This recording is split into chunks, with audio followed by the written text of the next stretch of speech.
We're ever going to come to a time in this country where internal combustion engines are outlawed? I don't think so, man. I really don't. I think you're going to see that like come full circle. Just in my opinion. Outlawed or gone away because alcohol was outlawed as well. Yeah. Yeah, take California out of the equation, though. I mean, but that's what they're doing is crazy. You can't buy new internal combustion engines after 2035. And I think this is like 20-something other states fixing to adopt it the same way because you can do it without a vote. Yeah, it's crazy. They did it without a vote. I don't think it makes sense.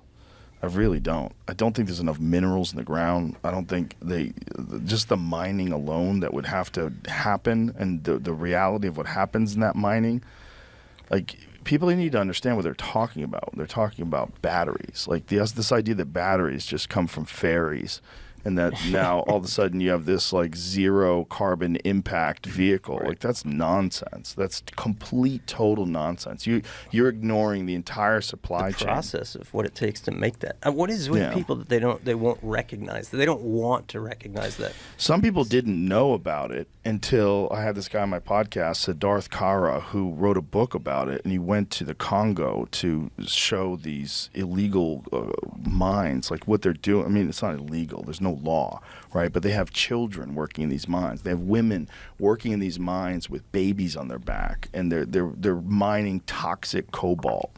And this stuff is, I mean, there's no protection, there's no safety. These people are like chipping this shit out of the ground. And that's a good percentage of all the cobalt that's involved in electronics and batteries and cell phones and all the things that we need. And it's not very publicized. And it's this man exposed it, and he risked his life to do it, and he wrote a great book about it. And the podcast was insane, like listening to his story and how he risked his life to get this footage. And and there were several times where there was men with guns, and he got questioned, and he had a bunch of people that were helping him, but he got out of there eventually with this reality that everybody now is faced with. It's like, this is how they get the stuff that you need to run your cell phone. Like, stop thinking that you have zero impact. If you're buying this, you're contributing to this. We all are. And we don't want to keep our fucking heads buried in the ground and pretend it's not happening. Yeah. And to say that like everything has to be electronic, like slow down. Like, where is this coming from? Who's making it? What are the conditions like in the places where these people have to put your phone together? What are the conditions like? Yeah. Do you know? Dude. I mean, Foxconn has nets around the building because people were jumping off. What? Yeah, where they make iPhones. They put nets around the building because so many people are committing suicide. They just run right out the windows. They're working constantly. They work constantly. They sleep there. Yeah, they had beds underneath their desks or their work areas, and it was sleep underneath, work, sleep, work. Show the photo of the nets around Foxconn. Man. It's bananas. Yeah, I just feel like Look at that. Oh, Jesus. They're nets all around the building. Hope our employees are listening. It could be worse. You know how wild that is? Like, if you're going to jump off a building, you can't do it here. Get out of here. Or if you do, you better have good aim. Man. You got to aim for where there's no net. How do you explain that to people, like when you're walking executives into the building? We've had a huge bird problem. We've had a huge bird problem. You know how crazy that is? You've had so many people commit suicide, and your solution is put nets around the building. Those people just go up to the top floor, fuck this, bang. Wow. I want it to be over. Just lock them like all the casinos do. Just lock the windows. Well, you gotta get to the roofs to do maintenance. There's just got to be like better representation of both sides so that people understand. Well, really, we should be making phones in America, and they should be American-made with American wages, where people get health and dental and all the stuff you're supposed to get, and you have a living wage. That's what it's supposed to be. And if your phone costs a little more to do that, and if the Apple makes a little less, that's how it's supposed to be. You're not supposed to be using slave labor to do stuff. And, we don't have an ethical choice. It's not like if you want to be a part of today's society, you kind of have to have a smartphone. If you're answering emails and doing business, it's way more convenient to do that than to not have one. And there's not like this like very obvious ethical choice. Like, hey, this company only uses high-paid labor. Everybody has insurance. There's none of that. If they only work X amount of hours a day, there's none of that. You get these things, and they're all manufactured overseas.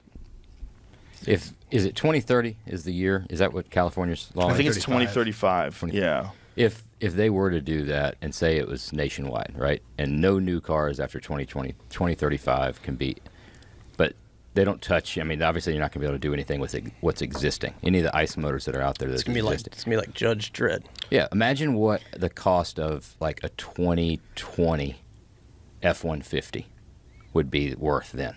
Think it'd be more desirable or less desirable? I mean, I would assume that at least 50-something% of the population is going to be like, fuck that, I'm never going that. I'm going to keep buying my gas motors, right? Well, the thing that always is going to be an issue with cars is charging them. It takes time, right? So you have to sit there. So if you're fully out of juice and you're on a cross-country trip, how long does it take when you go to those supercharger stations to get you up to 100% again? How long is that? Is it a few hours?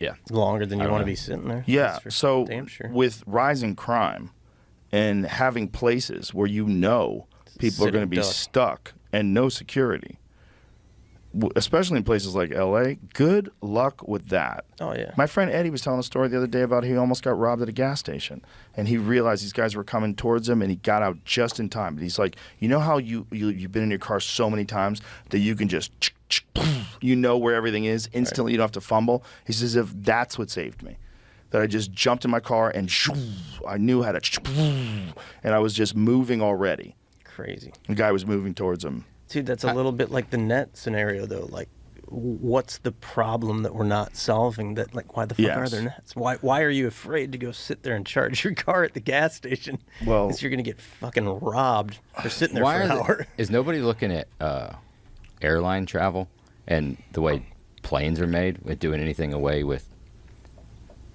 doing electric motors on that kind of shit? The stuff that would actually make a... There's a concept that's currently being developed for a solar-powered plane. I talked to a guy about it like over a year ago, and they were explaining it. And they have, I think they've done a bunch of test flights, and they're about to, and it's going to be able to go a long way. I just don't know. I don't know how that works. I don't know like how much range does it have? How safe is it? Like. You don't want to be an early adopter. Not when you're in the sky. Like flying cars. Like you see flying cars, like I'm gonna sit that out. Yeah, give it 10 years. Keep an eye on it. Yeah. How many douchebags are gonna fly into power lines? How many people are gonna fly into trees and start forest fires? I think that when they announced that in California, wasn't like the next day they also had an announcement for people to stop charging their cars because it was like a week later. What a fucking please don't charge. That's the other thing. It was too hot and maxed out the grid. If everybody had an electric car, the strain on the grid would be monumental. I don't know if most grids, the way they're set up right now, would be able to handle that. Like if everybody had an electric car, wouldn't that take like substantial upgrades to the grid? Yeah, dude, it's just infrastructure, Joe. We just invest in infrastructure, man. I like how you're saying it. Like it makes sense. Right. You're so confident. Do you think they're worried about all of that stuff, or they know that it's impossible? That's why you push it out to. It just looks really good on the ballot. It does look really good on the ballot. That's part of the problem. This is a lot of people have these knee-jerk reactions to like very complex, nuanced problems, like the environment. Like I had Mike Baker on yesterday, and we talked about this. And one of the things he's saying, like, the vast majority of the pollution, the carbon emissions in the world is coming from China and India. That's the vast majority of it. And they're not going to change. They're not going to change what they do. No matter what we do, we're not going to put a dent in what they're doing. And there's a bunch of people that think that the way to get us out of this and the way to mitigate climate change in terms of like human impact on it is actually to build up poorer communities and get them on an electrical system, get nuclear power to these places or solar or something, and like elevate their standard of life. You'll have less pollution. You'll definitely have less issues in terms of like health consequences of the people that live there. And in turn, as they become more sustainable, or they live a better life, their lifestyle's better, you'll have less pollution. People need to be incentivized. Like they need to have some sort of, like there's places in the world that have no hope and they just burn tires. They don't give a fuck. Right. Like they're not thinking about the environment. They're thinking about how do I get by? How do I stay alive? Back to your point on making stuff here. I don't know numbers, but I'm wondering if you were to say in 10 years we're requiring 90% of every single thing we use to be made in the USA, right? So you cut out all that air freight and all that freight line, all the shipping. The shipping is huge. And everybody There's wants to talk about providing jobs. If we take all that shit, what does that do for the carbon footprint? If we're not shipping all those freighters, Yeah, and that's we're a good building point. shit here. I've Probably was Googled a it. If huge you Google impact. that, and granted, this is just me like looking at Google, doing Google research, but Right. look It at what sounds a legit. container ship uses in fuel consumption. It's fucking insane. It's like the equivalent of like every single vehicle in the United States, like in annually, like just back. I mean, and forth. it seems It's like nuts, dude. a It's huge nuts. dent you would put in it by us making this shit here and using it here. That would be a big dent. That would be massive. That's obviously a long-term project, unfortunately. When manufacturing really kind of like got out of the United States, when they started shipping and building cars overseas and ruined Detroit. I mean, Detroit just fell apart. That Roger and Me movie, you guys ever see that? Never seen. No, never heard of it. You never heard of it? It's, what the fuck's his name? Jamie. Michael Moore, that guy. It's a great documentary, and it's about Flint, Michigan. It's about right after they closed all the plants down, and everybody just had nothing. They had nothing to do, and just like the city collapsed. And all that happened because they wanted to make shit cheaper. Yeah. They wanted to pay people less, and it's more profitable for them to have their manufacturing plants in other countries. Dude, it's nuts. That was the one song for Whitey the other day. Yeah. Right? You know Whitey Morgan, country song. Yeah, I've heard the name. He was on the podcast, and he did a local show and stuff like that. He's from Flint, and his dad and granddad worked in the auto, and he has a song, and he was All telling about it. Yeah, we were talking to him about like Michigan. It came up because we go to shows in Michigan, and Michigan's got a very like southern redneck pocket, right? It's weird because of how north it is, but he talked about all the people from the south moved up there for all of the these wages. auto jobs and all the wages, right? And it's that area. But he talked about the same thing when they shut it down. I mean, it just killed that specifically Flint. That's where he's from. It's a horrible story, and they did that because they wanted to make more money. Imagine knowing that you're going to just destroy thousands of people's lives, like instantly. Nuts. And I'm not- you're like, yeah, I want to make more money. I'm not trying to put you on blast. I really want to know on a normal Let's see where this is going. on a normal I like how the kids say that these days. Put you on blast. well, on a purchasing decision when you're going to buy something, how does that weigh on you knowing that it's made in America? Well, I'd like to buy everything made in America if it was possible. I would like to buy everything made somewhere where people are paid fairly. You're right. That's like what should be the normal ethical exchange for everything. If you go to a restaurant, you want to know that everyone's being taken care of and paid fairly. You go to buy a car from you guys. You want to pay you for your work. It's like it's a good exchange. That's what I like to think about. And the thing that bums me out is if you're buying something that is made by people that are essentially like slaves. Yeah.